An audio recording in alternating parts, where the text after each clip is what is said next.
Oke, assalamualaikum warahmatullahi wabarakatuh. Berjumpa lagi dengan Mandiri Jaya Teknik. Oke, kali ini di depan kita ini ada kulkas satu pintu merek LG ya. Ini dia. Untuk permasalahannya, informasi dari pelanggan, dari yang punya itu kompresornya rusak. Ini dia. Itu telah dilakukan pengecekan oleh teknisi, katanya kompresornya rusak. Setelah itu konsumen info kepada kita, terus kemudian kita bawa ini ya, kita bawa ke rumah, ke bengkel. Setelah kita cek, ada sih komponen yang rusak, tapi setelah kita cek kompresor aman. Ini dia.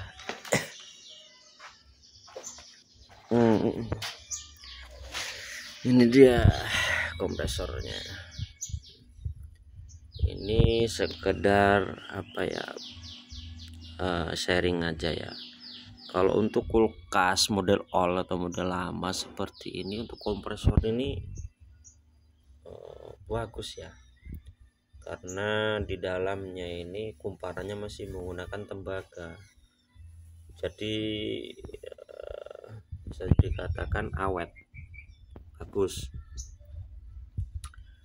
Kadang-kadang juga saya kalau ada kompresor rusak untuk kulkas, itu saya malah bisa lebih menyarankan di kompresor lepasan seperti ini. Kalau ada bodinya udah rusak ya kan, kita lepas kompresornya, kita pakai lagi, tapi kita tetap ngomong sama konsumen, kita menggunakan kompresor lepasan.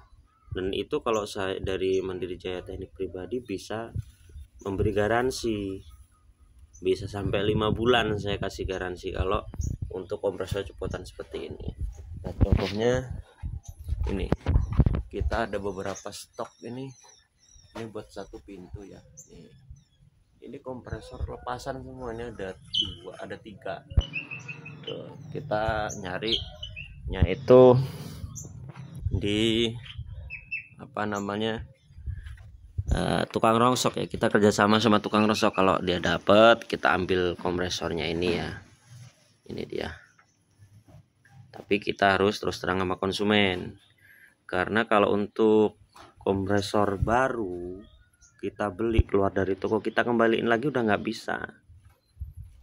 Dan itu kalau saya pribadi kurang puas, karena sudah berkali-kali juga saya beli, saya pasang, itu nggak bertahan lama, apalagi kalau untuk tegangan yang naik turun seperti itu.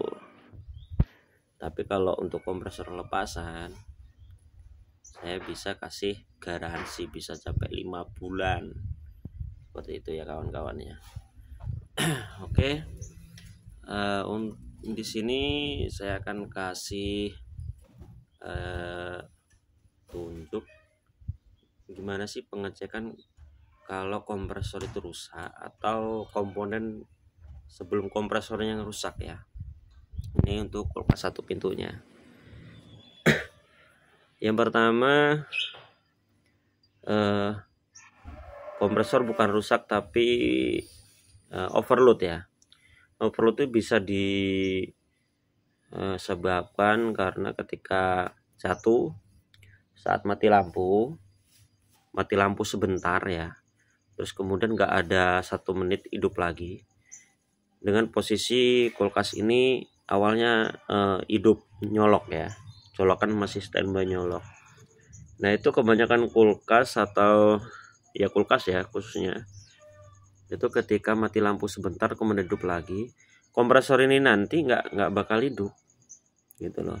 Ada kompresor yang memang masih good kondisi, dia nanti ketika lampu hidup akan cuman gereng aja gitu, terus kemudian overload start Kalau kompresornya masih bagus, good kondisi, itu ada beberapa juga yang setelah overload nanti nyambung, setelah putus, kemudian kan ada beberapa menit kemudian dia nyambung.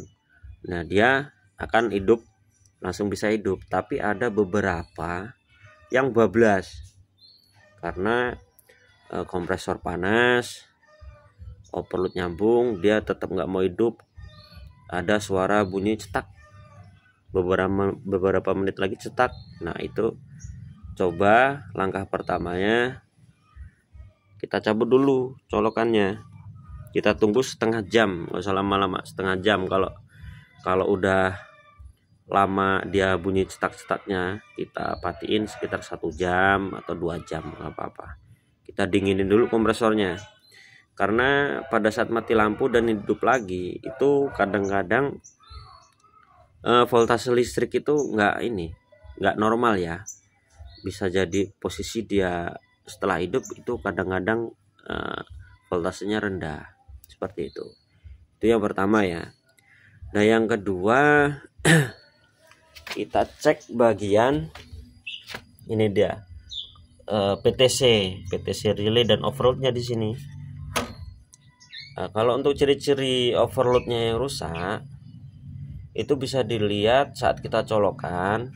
Satu, itu kompresor sama sekali nggak hidup ya, kompresor sama sekali nggak hidup. Nah, itu kita bisa cek pada PTC overloadnya. Kalau overloadnya bagus, mesin cuman ngegereng aja, nggak mau hidup, kita buka PTC-nya, relaynya. Ingat ya, kalau kita ganti relay atau PTC yang di dalam ini kita nggak buka ya. Kita mau, ada sih sebenarnya contoh tapi dibawa tim lagi servis AC. Ini di dalam sini itu biasanya ada kaki satu. Kalau untuk satu pintu ini biasanya kaki satu. Tapi harus kita lihat itu kaki yang sebelah kanan apa sebelah kiri. Atau bisa juga kita beli multi yang 2 kaki, kanan sebelah kiri, tapi kita pasangnya menyesuaikan yang bawaan lamanya. Nah, setelah itu kita coba hidupkan, gimana dia hidup atau enggak. Itu yang nomor 2. Dan kita harus pastikan ya voltase listrik itu kita bagus.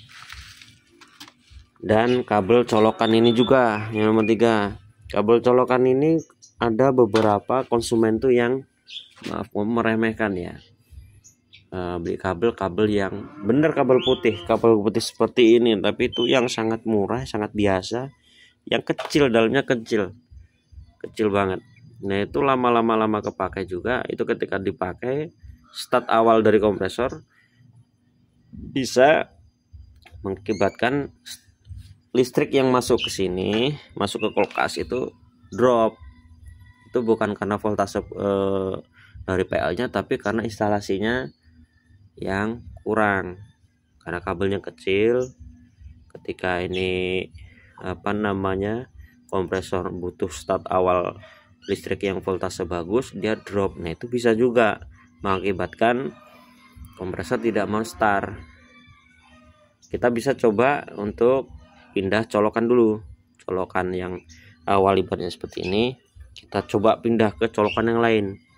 Kalau bisa ke depan, ke lebih dekat dengan KWH, di mana ruang tamu atau kamar bisa kita coba ya, seperti itu. Nah, itu untuk beberapa